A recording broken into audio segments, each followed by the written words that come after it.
Welcome to episode 2 of the Augmented Imagination podcast. Welcome. I was kind of getting set up, and then Sway's like, you should just show this as like a, intro show and tell to the podcast, which I think works perfectly. Me and my studio mate, Yvonne, 3D printed my little logo That's right so there cool. and Yeah. made a realistic version of it as an iPad holder. So it's Wow. got like a custom case we 3D printed for an iPad Air, Oh man. and then essentially just have to slide it in here, and then we did a bunch of Yeah. custom animations. So I just pull those up, and then I've got my cool. Let us see the TV a bit more. You're blocking it. There you go. Oh, sorry. Yeah. So I just have like these custom animations we saved.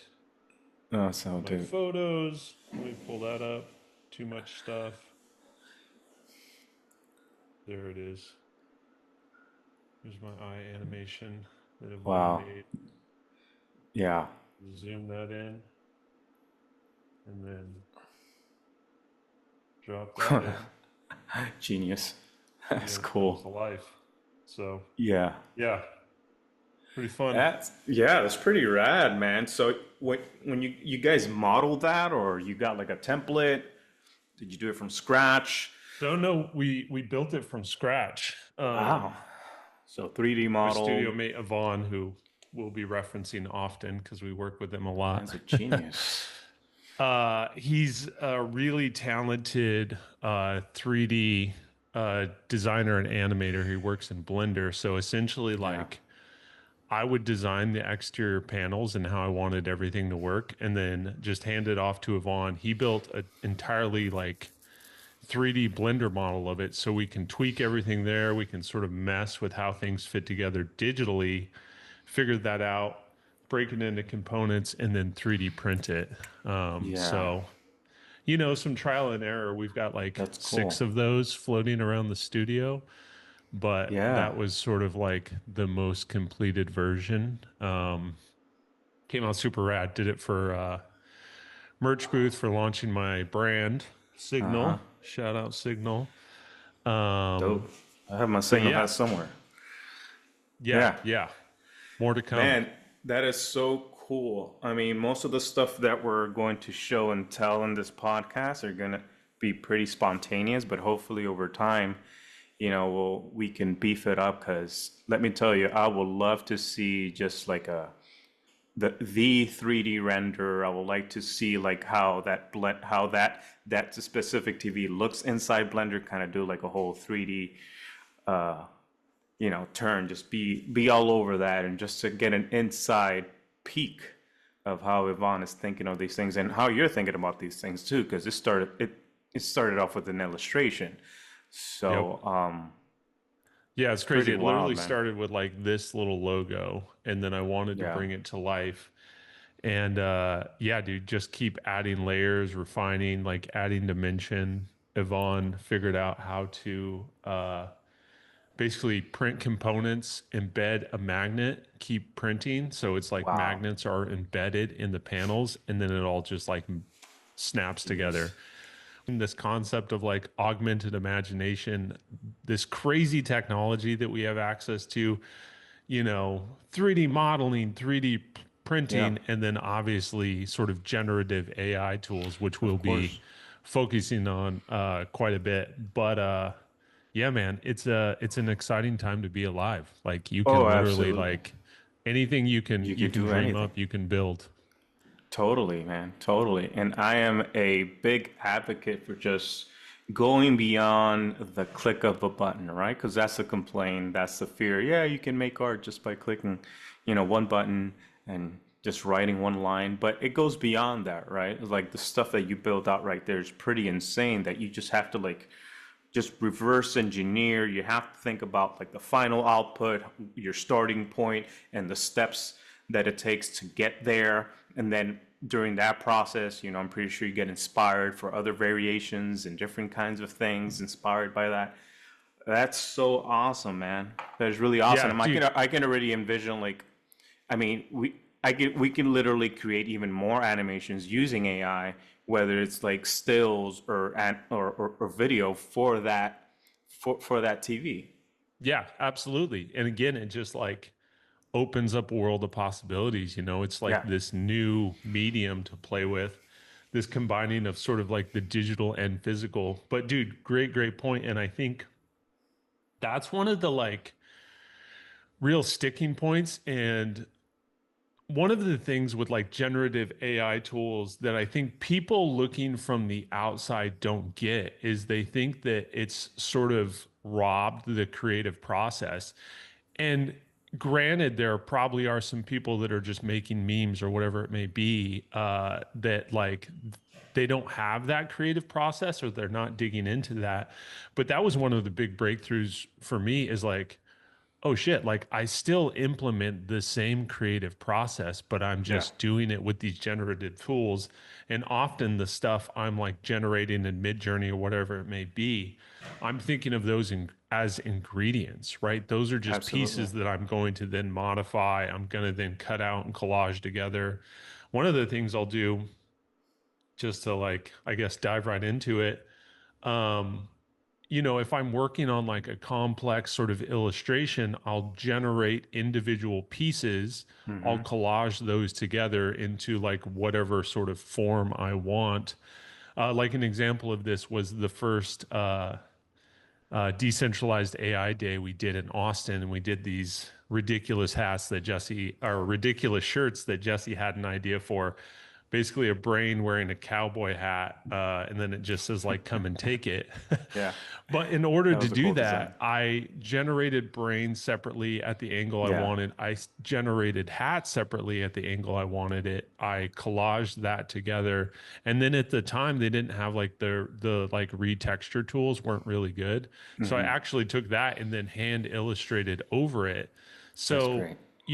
it's there are generative tools being used, there's AI being used, but it's just part of the process. And I get a better final result because of it. So That's it's all like crazy. how you integrate it into your workflows. That reminds me when when I first started generating like conceptualizing Tiggy, uh, Yeah. our 2D cartoon tiger that appeared every now and then in the Professor Sway show. I used Midjourney to generate like like a hand drawn sketched tiger, right? And there was a lot of great. I ended up getting a lot of good results, but you know, that was just a starting point. I end up taking that into Photoshop. I'll use Fresco, Adobe Fresco. So I was on, on my iPad. So what I did is I took that design, and I wish I had my iPad here with me to show you. And I just started creating different like mouth shapes and different eye shapes as well. And I handed that over to Yvonne. And Yvonne just took it to the next level when he started animating. He made it run, he made it sing, he made it do a bunch of things. But I added assets and manual stuff on top of that, which came in handy. So I think with this Yep. technology is a really good opportunity to just explore other crafts, explore other areas you're not comfortable in. You just become full stack, and it's trying to find that perfect sweet spot between being a specialist but also a generalist. It Yeah. was 2 years ago. It took me like a year to learn Blender, and I'm not here saying that I'm completely comfortable with it, but it took a while, to get there. And some tools do take a while if you want to know the ins and out of it, and if you want to work in a specific industry. But if you're a solo creative like you and me, we just want to know enough to just move fast and integrate that tool into our existing workflows, right? Yep. Just to beef up our quality of work. So Yep. Yeah, dude. And that's one of the things like I've started to kind of like do lectures about sort of AI and how to integrate it into like specifically speaking to creatives, but how to use AI and basically integrate it into your existing creative process. And that's one of the things I always say. Like, it seems counterintuitive, but like fundamentals have never been more important. So again, this idea that like AI is stealing the sort of creative process is just completely wrong. Again, there's probably a way you can use it, but like the way I'm working with it, the way you're working with it, the way our friends and creatives we admire are working with it, like it's just integrating into the creative process and just understanding that it's like how to have an idea, how to visualize an idea, how to break that down into certain components and things you need to build, and then just start building that. And again, like there's going to be at this point, because it's just sort of the Wild West and there's a new tool every week, right? You're probably going to be using three, four, five different things and it's stitching those together. Yeah. Um, which is really cool and really interesting because again, like we're all just sort of discovering and unlocking uh, new capabilities all the time and Yeah. new ways to use these tools. It's not unlike, I was sort of like around for when Photoshop really started to take over, and more specifically, I was part of the wave of like uh, digital illustrators that were making things look like analog and grungy and textury. So I was like part of that wave of like, let's figure out how to work in these like analog textures into digital stuff. And it was really fun because it was like, this was like the height of sort of dribble and like design Twitter was really popping off. But people just sharing like, oh shit, look at this like new technique. Yeah. I found using the like dissolve layer mode in Photoshop and the cool like analog noisy texture that makes, Mm-hmm. and we're just like, we're at this super exaggerated version of that right now. And it's really fun, if you don't like fight against the current and just be like, okay, let's figure out what we can do with this. Right. Like, it's so rad. And it's even more fun when you're surrounded by community, right? Yes. People, like-minded people, and that's exactly what we're trying to do here, right? People with that same spirit, that same ethos of wanting to take these tools and augment themselves, Hmm. because sure, I consider myself one of the people who can navigate, who can pretty much use, all these Gen AI tools that are available now. But man, there is so much; it's hard to keep up. And at the same time, I consider I'm an artist, right? So I know as an artist, I have a responsibility to continuously work on my craft. And like you said, I cannot ignore the fundamentals. So that's one of the things that I love about the studio that we've been helping out with, Brian's studio. There's this balance, right, between, hey, this is the new stuff, this is what tech can do. And then I love it how, we a group of, Pixar veterans, people who've been doing crazy projects with Yeah, Disney, dude. ILM. It's A room insane. we're very lucky to be in. Right. And talk about fundamentals. These guys know their stuff. Yep. So, once we do like a demo of what these tools can do, we spend like the other half hour just like going back to visual storytelling, how to create better characters, how to use emotion and work on the things that really make, an art piece, a story, just give those things longevity and a good long shelf life, because that's really where taste and craft comes in, right? Yep. Yeah, dude. And to kind of show people behind the curtain a little bit more and give them more context around that, like our good buddy and sort of, I think, a mentor to both of us, Brian McDonald, one of the foremost story experts in the world. In fact, I have his book right here. Oof, Shout that's out a good Brian book. McDonald in That's a good book. Invisible Ink, Building Stories from the Inside Out. And Brian he's required reading at Pixar, right? He's done several graphic novels and he has these classes that have like inspired Coco and like all these other pieces, Yeah. worked on crazy Star Wars productions. But just like the absolute cream of the crop. But again, it's from the most fundamental standpoint. It's from the armature, it's from the story structure and really understanding that. And again, I guess that's the beautiful thing about like these new tools and these new workflows is like you don't have to get as deep into like how do I pull off like this very specific thing or that like there's elements of that, but it almost opens you up to focus on like, okay, what are the fundamentals here? What is the story we want to tell? How does this resonate on an emotional level? How does this relate to, something you experienced when you were a kid? Yeah. Um, but yeah, dude, like getting to be a part of that. And again, I'm all about like combining the old with the new, Hmm. right? I think that's a big part of like the aesthetic I've sort of developed. But it's so true with what we're doing with Brian and Story First Studio. Like we're studying like Hitchcock in order to like allow us to better Yeah. understand like how do we make films with AI? Like how do we pull this off? How do you focus on visual storytelling?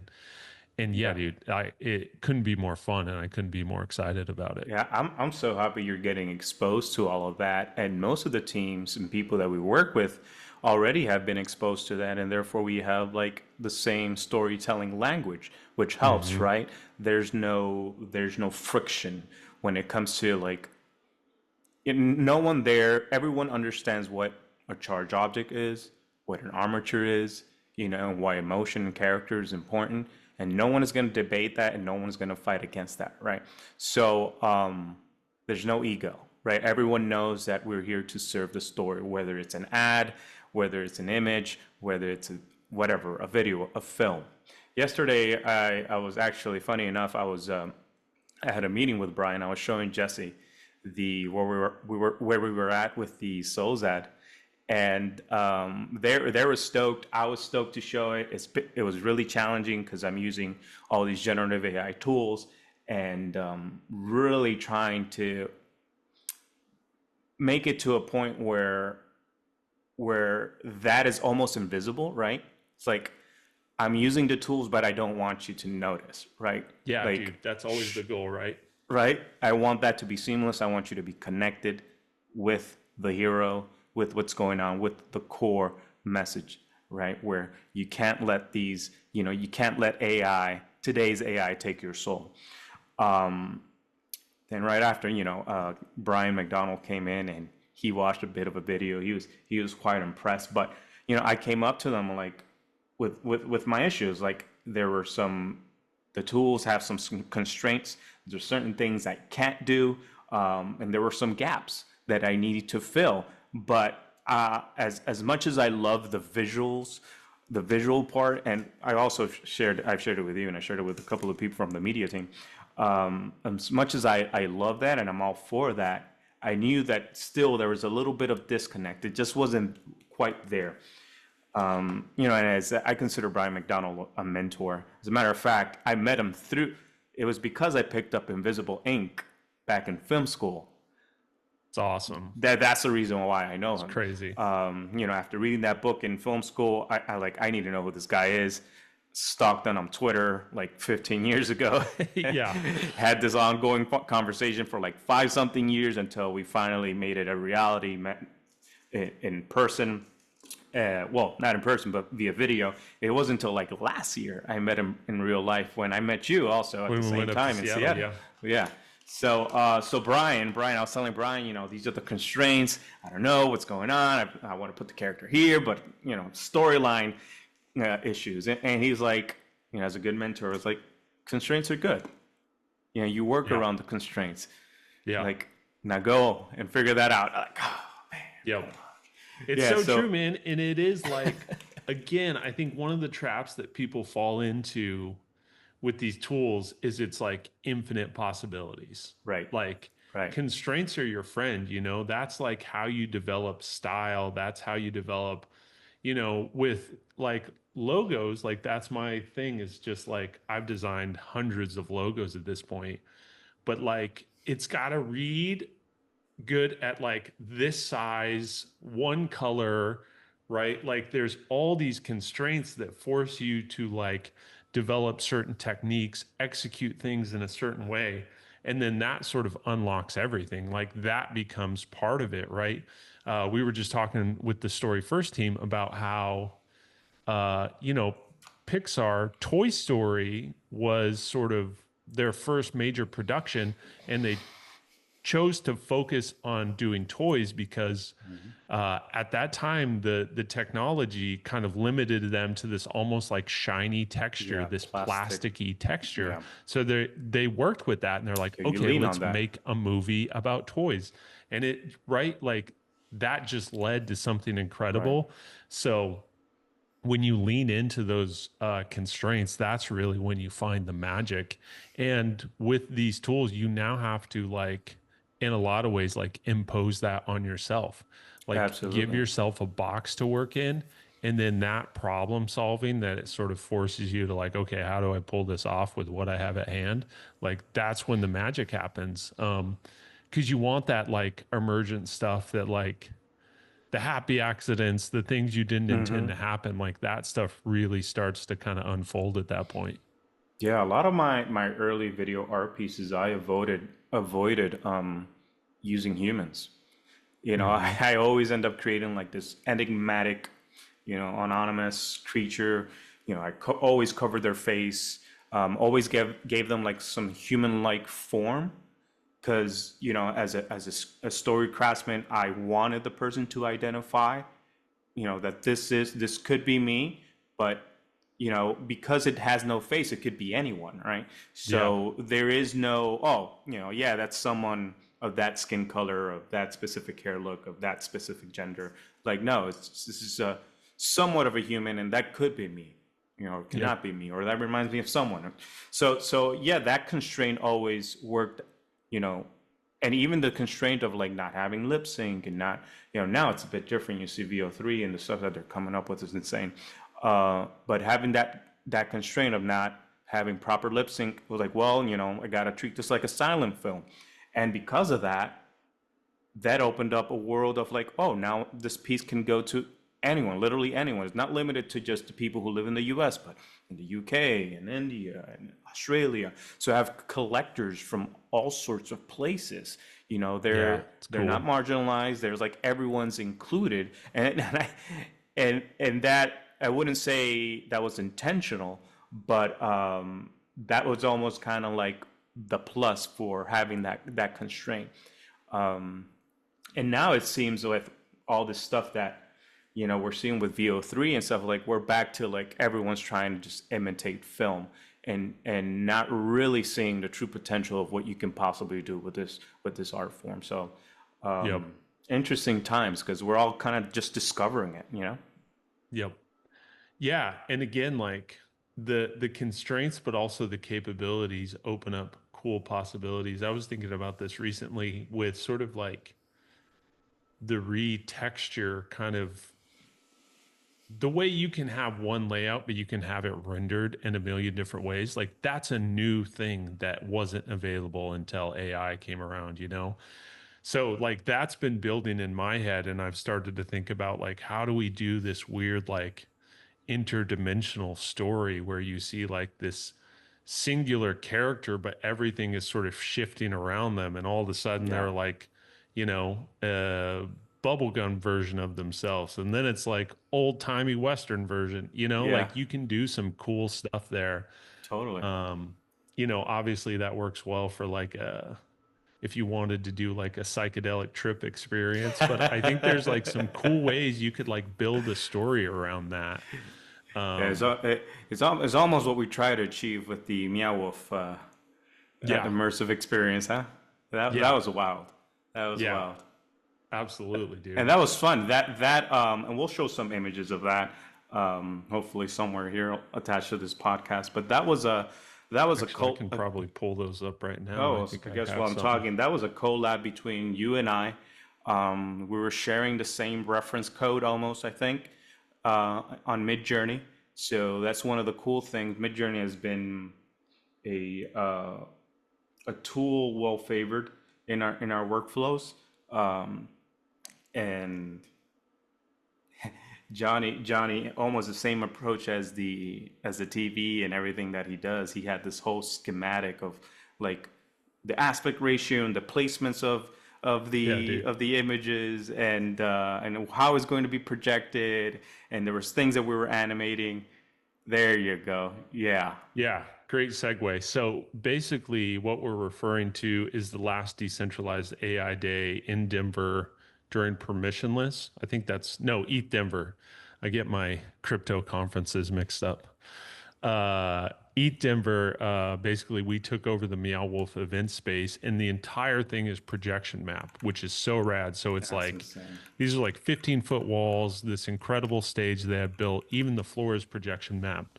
So they have this like default stuff. And when we got to talking to them, they're like, we can like throw a logo up on the wall. And I was like, no, like I want to, I want to go crazy. Tell me like Yeah. what are the capabilities here? And they're like, well, if you wanted to create like 360-degree like panoramics, we could basically immerse people. And they didn't really have like a template for the system set up yet. So they sent me like all the specs, and I just kind of made this template. And then I figured out like, okay, these two back walls can be covered by like one output size, and just figured out how we could really like take over the space, and then do this sort of a layered approach where we'd have these like psychedelic visuals that you and I generated in Midjourney Yeah. in the background, but then projected on top of that would be all of our, your typical conference stuff, all of our presenting sponsors, like the title of the conference, all of that stuff. And then you and I, as I like to tell people, made Midjourney trip balls and For just real. created tons of these sort of like psychedelic Yeah. uh, visuals that That's we pretty then wild. projected And we up on and the we wall. had And like like, what, like 2 days to get this done. yeah, it Like, was really fast. And again, process, right? There's process to mhm, this. So the process with these was we would generate all these individual panels mhm, in Midjourney. I would then take all of those into Photoshop, yeah, and I would basically just make them seamless. So I'd make one long panoramic using like again like the generative lasso tool, yeah, just making them seamless. And then I would put them through this sort of template that I would build that it would export everything in the right size. So the AV guy at Meow Wolf Duke could quickly just like load it up and change things out. So I think we did like 16 different backgrounds throughout the course of the day.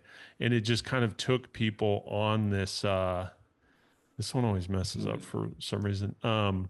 Yeah, these Wow, are some of the yeah. the ones you generated. You So guys, yeah, it that's one of the just ones I took generated. people on this insane journey through this like alien psychedelic landscape.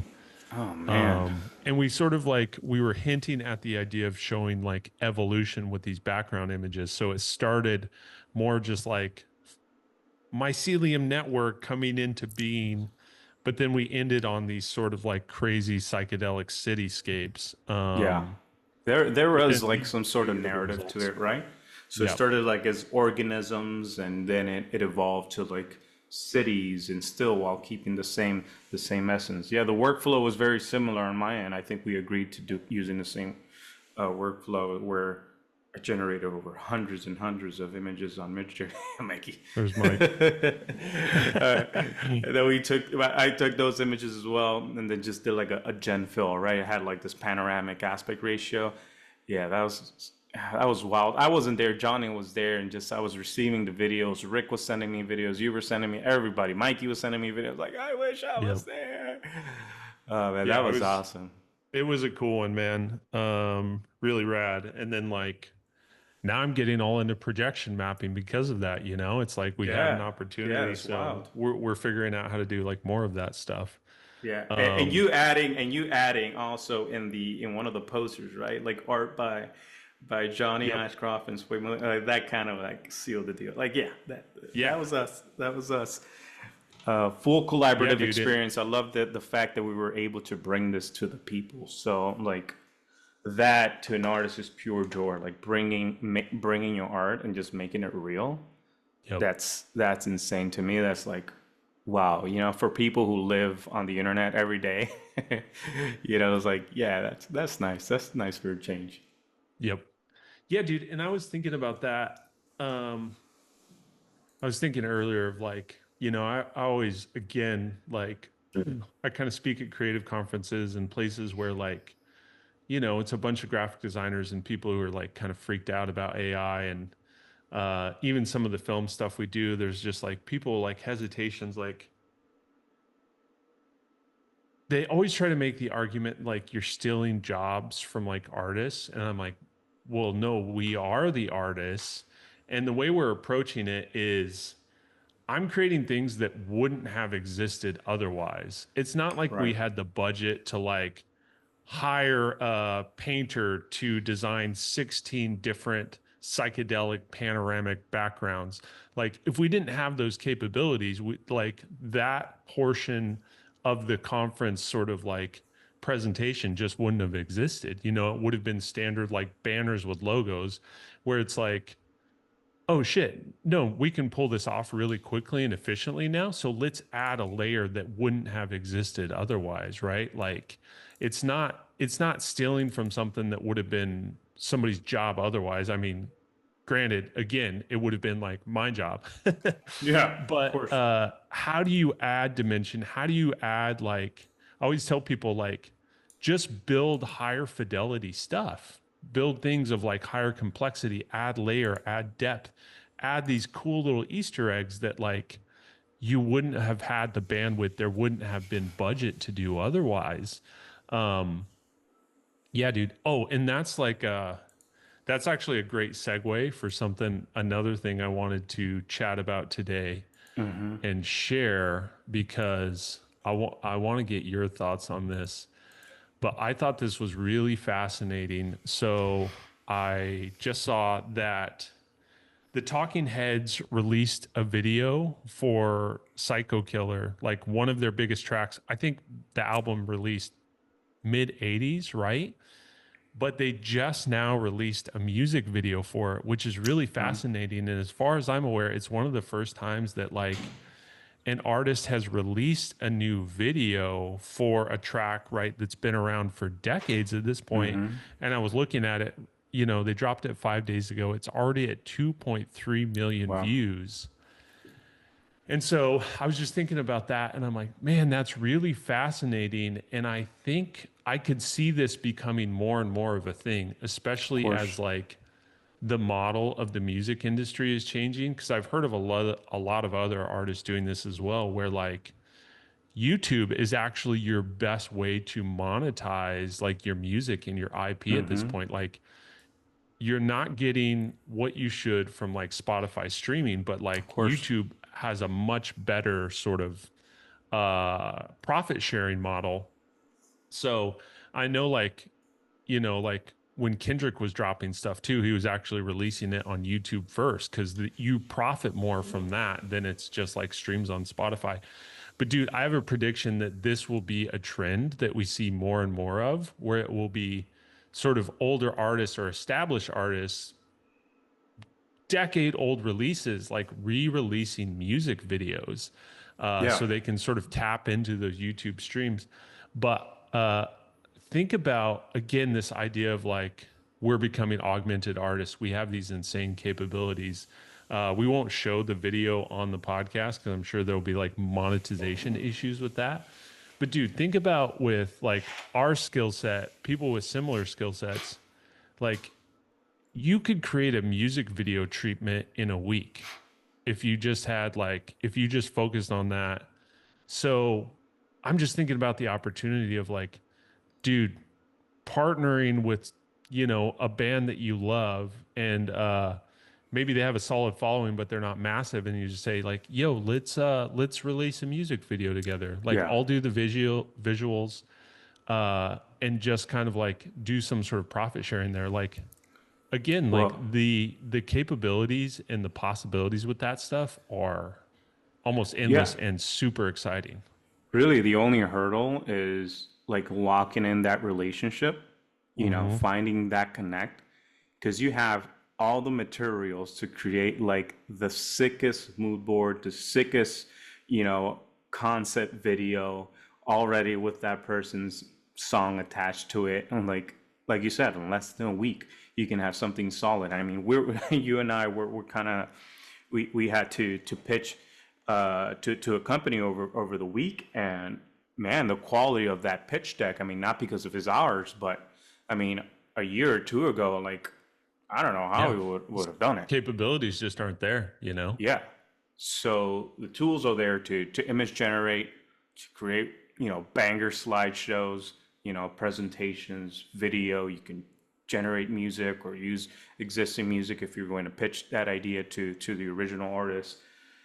I mean, sky's the limit. You just need, again, what we've been saying from the beginning, you just need, you know, the will, right, to like augment yourself, that passion to just level up, have good taste, to be surrounded by a positive creative community, an urge to get really the product to the people. And why that's important, because I think that that's almost kind of like the armature here, where when it comes to art, you have to put the people first, the audience first, because it's not your art is not self-centered, right? It's always thinking how the audience is going to react, how the client that you're working for, how they're going to feel. So you're fully immersed in that experience and in the whole human experience, right? So if your mind is there versus like, yeah, I can generate and do whatever I want, it's so easy now, and you take it really lightly, and you're not a responsible artist, you're not gonna have much luck, right? It's gonna feel like slop. But if you're very like meticulous, if you have like, again, if you put energy towards like building a craft and having a circle of people that you can trust and share and like build, I mean, you can easily have these projects get projects like this going, and it doesn't have to be like top artists. There's other artists out there who that you can reach out to. You just need to have a little bit of curiosity and Yep. imagination. Yep. That's right. Yeah, Yeah, dude. And it's again, it's like so exciting and right that it's interesting. There's this paradox because it's like, oh shit, these jobs are going away. Like, what do we do?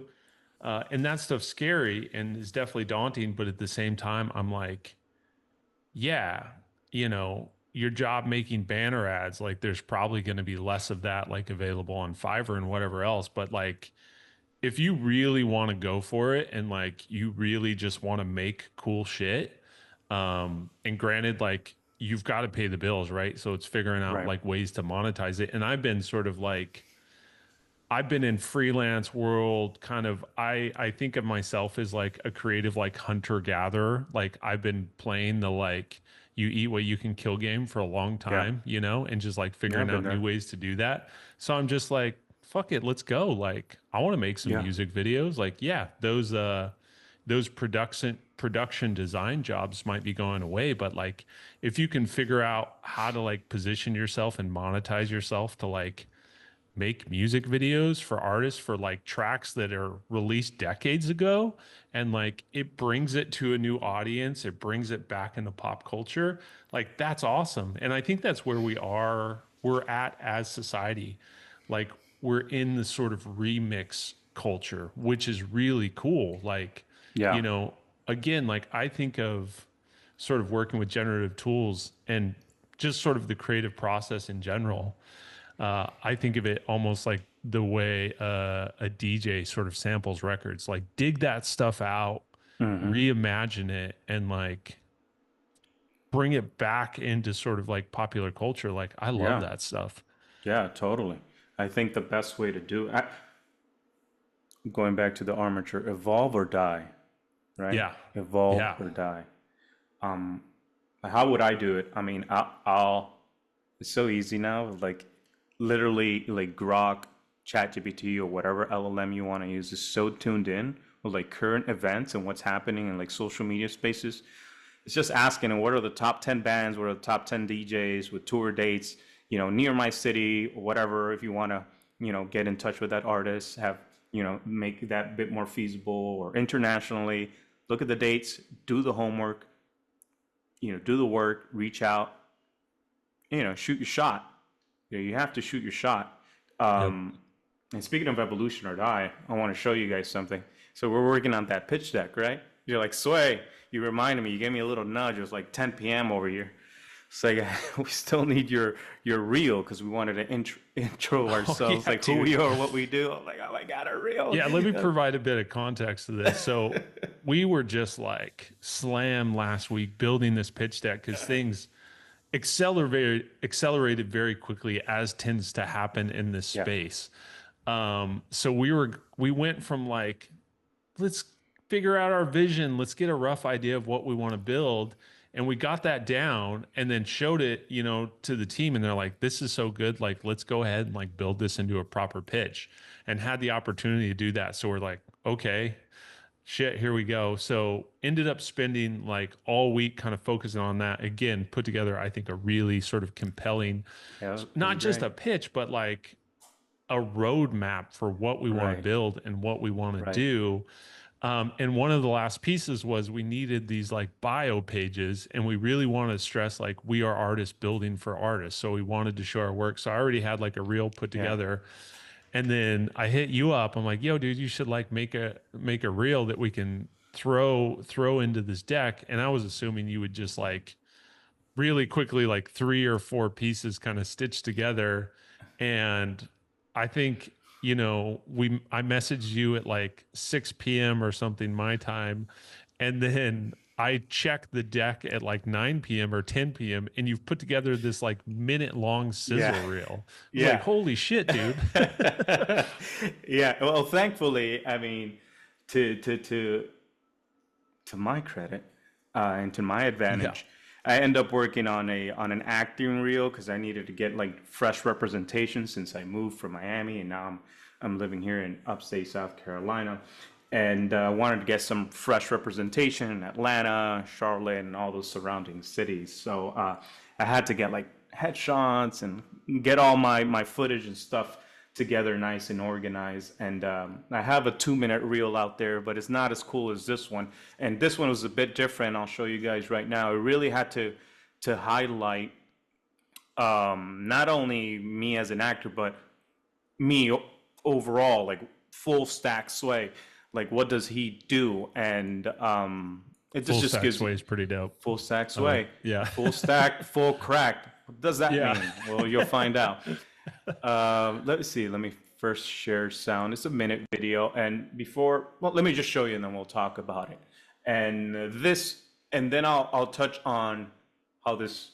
I rem, I was remembered by this because not explore, evolve or die.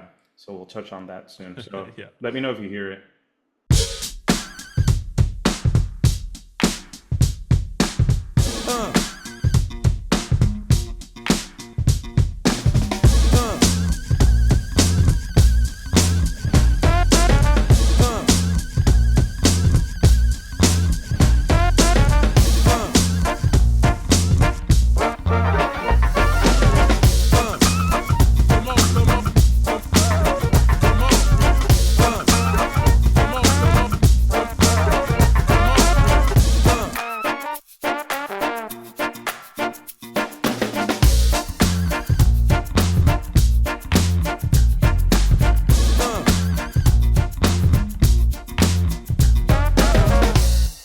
And again, crazy that you pulled it together in a number of hours.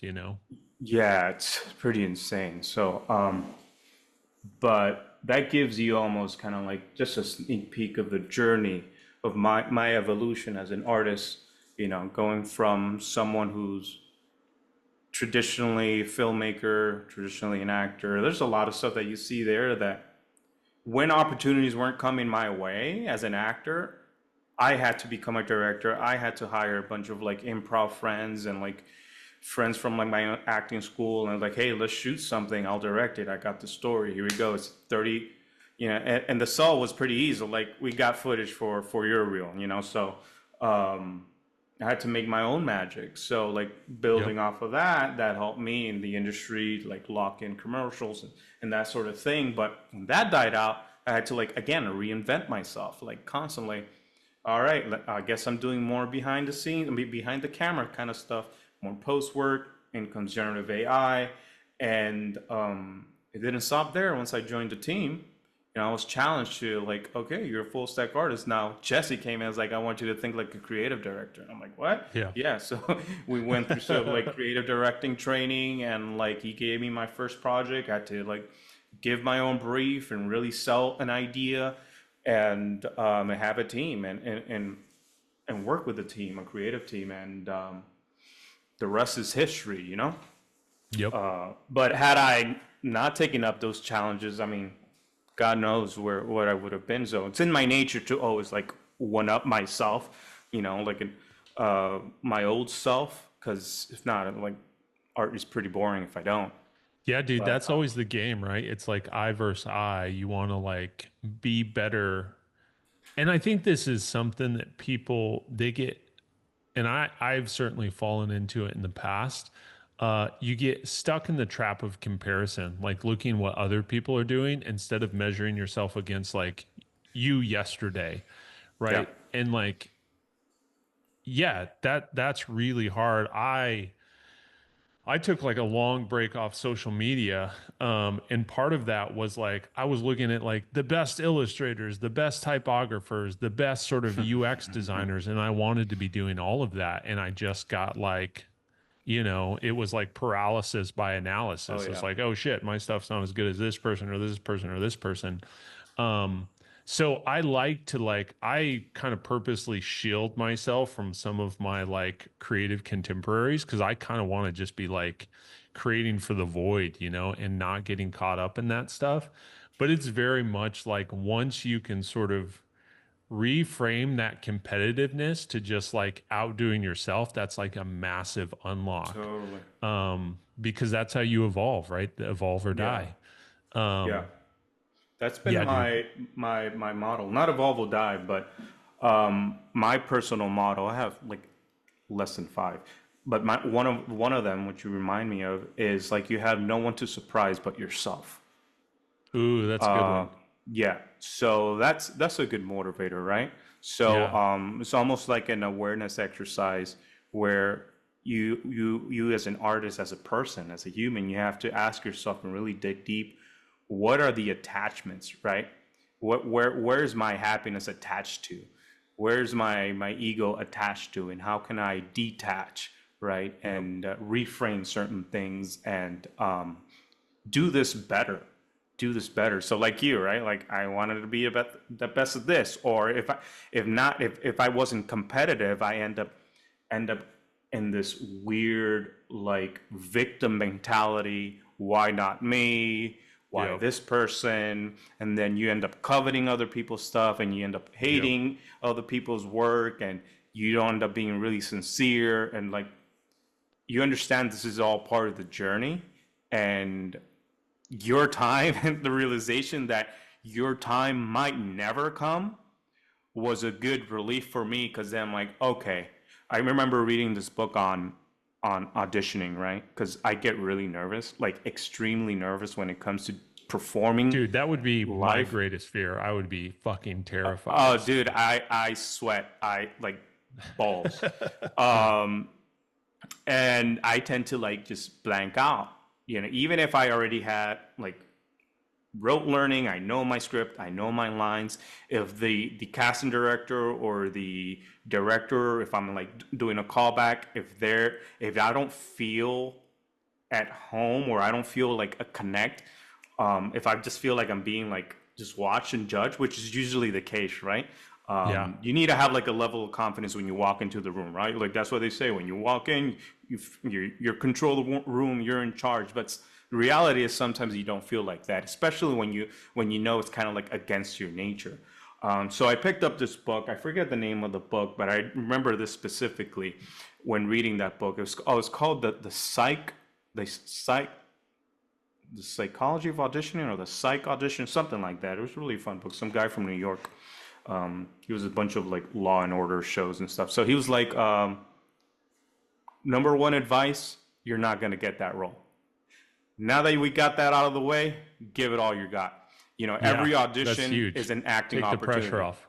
Right, take the Yep. pressure off. You're not gonna land that company there. It's like, and it's a balance too, right? You need to have the confidence, but you also need to be like the art of not giving a fuck. Like Yep. you gotta find Yep. that sweet spot, right? It's not being like completely like, okay, nothing's for me or anything like that, because then we go back into like that victim mentality. But just figuring yourself out, how you operate as a person, and what things you need to improve on.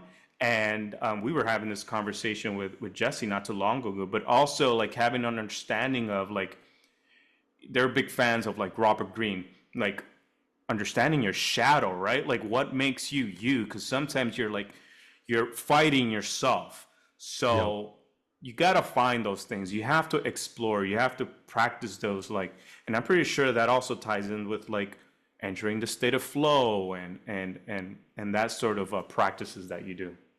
Yep. Yeah, dude, 100%. And it is like, um, I'll get deeper into this in future episodes. But one of the crazy things, so the way they define a flow state is basically the sensation feeling this acronym STIR, STER. So you get a sense of selflessness, you get a sense of timelessness, you get a sense Mm, of effortlessness, and then you get a sense of richness. Like there's just more information coming in. And what they found out, this is fascinating, by putting freestyle rappers under fMRI, magnetic imaging brain scan, they were man, able to look and see like wow. what's actually happening under the hood when they're in a flow state. Cause like you can't be thinking rationally when you're freestyling. It's Of just course you like a can. different part of your brain God, I takes wish I could. over. Yeah. But they thought the brain just lit up more overall. And that was actually not true. What happens is your prefrontal cortex, which is sort of like the neurological executive center, like it actually shuts down. So, No like that way. shuts down, and then the two hemispheres light up more. And typically, the two hemispheres are communicating, but they're running everything through the prefrontal cortex. So it's basically like boss isn't home. Let's just fucking go for it. They start communicating directly with one Wow. another. But the reason you experience that STIR acronym, selflessness, timelessness, effortlessness, richness, is the prefrontal cortex is where your ego is, like it's the seat of your ego. It's the inner dialogue. So that goes away. Like no sort of inner critic as you're building stuff. It's just flowing out. It's a section of sort of like the timekeeper in your brain. So that turns Yeah. off. So that's why you get this sense of Yeah. timelessness. It's also effort regulation. So that goes away. That's why it's just like effortless effort. Like everything just flows, it gets easy. And then this sense of richness where you feel like you're just absorbing more information. That's Yeah. all the prefrontal cortex shutting off. And again, like, flow unlocks like superhuman capabilities. So if you're super nervous and like your ego, your inner critic is like in the driver's seat, you're fucked. Like you can't, Yeah. you know. Totally. You have to do So, that, like that creative imaginary lobotomy to yourself, right? Just like. dude, 100%. You do have to lobotomize yourself. And there are like cool tips and tricks and techniques for doing that, which we can talk about in future episodes. But Okay. yeah, dude, Smacking your head is not one of love them, that right? stuff. Just like Yeah, you don't that. you That don't doesn't need work. to Okay. actually do that. Okay. Don't Good. get the ice pick out. Not necessary. Oh Yeah. man, you know that the freestyling, I do that as an exercise. I'm not good at that at all. And the I reason love why it, I do dude. it is And because also I'm not surprised that you just freestyle as oh a no no no exercise no for no! Don't get yourself. the wrong impression. I can't freestyle. That's why I try to do it. I Yeah. just look for freestyle beats, and I'm just like in the car, trying to really enter that state of flow, a flow. But it's funny because it's almost like the practice of awareness. The goal is not to be aware, because if you try to be aware, you don't achieve it. If you try hard to like flow, you're never gonna reach it. Yeah. So there's almost like an act, I guess, you would know more of just letting go, right? Like, yeah, you've mentioned stir and all those things, but I can't think about like, all right, I gotta shut the T guy or the E Yeah. guy. It's like Yep. you gotta just trust. Yep. Yep. Absolutely. And they say that flow, it's sort of it's you enter it in the space between like uh your capabilities and things just beyond your capabilities. So you want to be like stretching. So it's Yeah. almost like harder than you feel like you can do yourself. Like you, when you're trying to freestyle, you're like, your rational mind can't do it. But like your subconscious has way more fucking GPU, way more Right. RAM than your little prefrontal cortex. So it's like shutting that stuff off, having the sort of subconscious, the hemispheres kick in. And it only happens in that space between where you're really stretching your capabilities. So yeah, Totally. dude, it's fascinating, and there's all sorts of like neuroscience behind it now, which is like an emerging field. Like we didn't know any of this stuff, 15 years ago. And now it's like, oh, holy shit. Like this is how Wow. you go God mode. Absolutely. Well, it's funny you mentioned that. I've been watching Dragon Ball Super, like an episode, season one, Love it. episode like 45, and then somewhere in the middle of that season, Goku, can't believe we're talking about this. Goku turns like Super Saiyan God, right? Yeah, And dude. there's a lot of that, There's a lot right? of symbolism in that stuff. Totally, totally. And I was showering like early today, and I was like, man, and and going back, tying this all into like the things that we learned from Brian. I'm like, what's the armature there? What's the armature in like Dragon Ball? And I think the armature there, like it kind of hit me. It's like, oh, in every opportunity, there's an opportunity to grow, because these guys are Mm, always either trying to, you know, like beat themselves, or just trying to reach like another level in their another level. Super Saiyan powers. And these guys are just like they're just a lot better than before in each Yep. episode. But there's always a struggle, right? There's always a Yep. challenge, and so the show it's almost cookie cutter, but it works all the time, right? And it, and, Yeah. and I'm pretty sure it does something to you psychologically, because you as a it's in our nature to grow, it's our nature to get better, So I love it. I've been loving it. So that was a nice discovery, and that armature hit me today, and I was like, man, that's nice. That's nice when a Yep. show gets to have, gets to build on top of that and get to do it plenty of times. And it's not because you have one armature, now the next thing has to be different. Like, no, we could be living just like how we're gonna do with augmented imagination, right? Like we have our belief, and our belief is going to be the core of everything, right? There's an Yep. artist, unlocked inside of you, or every artist has the opportunity to augment themselves. Like we're Yep. we're exploring like what's the non-specific, more generic belief in armature for this project, and Yep. Yeah, yeah, dude. And again, like it doesn't have to be a different armature every time. Like that is the sandbox. There's worlds to explore within that. And again, that's like giving yourself some creative restraints. That's really what that is from a very high level. That's what an armature is. Like this is the structure. This is the sandbox we work within. This is the sort of course we're charting. But dude, yeah, you get there a million different ways, and that plays out like a yep. million different ways. And it's really, really helpful to have. Well, dude, we're at an hour. So, Oh wow, episode two, like this stuff just kind of, I'm having a blast, and it feels wow. like just kind of flows out. So there's more stuff I wanted to get to, that we can bring up on the, next episode. But yeah, dude, Yeah. that was good stuff.